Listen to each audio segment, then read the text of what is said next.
Il arrive parfois au cours des balades de printemps que l'on puisse sentir une odeur soufrée et aillée. Celle-ci peut être due à l'ail des ours qui appartient au même genre que l'ail cultivé. Cette plante affectionne particulièrement les lieux humides et ombragés et se développe très souvent en colonies importantes.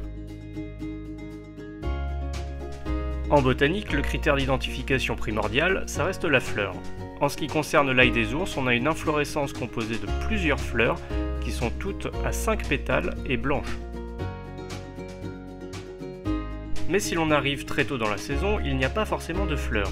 Heureusement, il y a d'autres critères pour l'identifier facilement.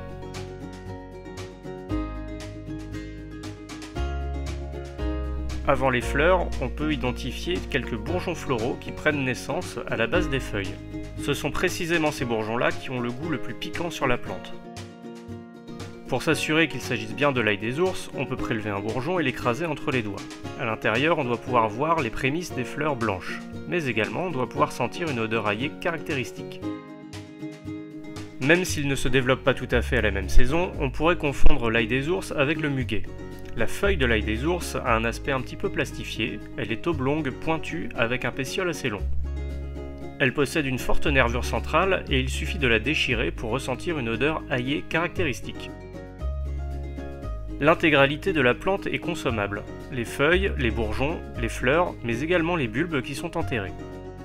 On peut l'utiliser en condiment au même titre que l'ail cultivé, c'est-à-dire dans les salades pour assaisonner des omelettes ou pour faire des soupes. Pour la recette qui va suivre, je vous conseille de ramasser essentiellement les bourgeons floraux. L'ail des ours est donc une plante de printemps particulièrement savoureuse, et lorsque vous trouvez un plant, il y a de fortes chances que vous puissiez identifier toute une colonie aux alentours. Voici maintenant une recette très simple pour réaliser des tartines à l'ail des ours que vous pourrez consommer à l'apéritif. On commencera par hacher grossièrement les bourgeons floraux qui ont été récoltés. On pourra mettre en parallèle à fondre une bonne quantité de beurre demi-sel dans lequel on viendra mélanger le broyat. On réalise en fait tout simplement un beurre aillé, mais là il s'agit bien de l'ail des ours, ce qui lui donne une couleur caractéristique verte.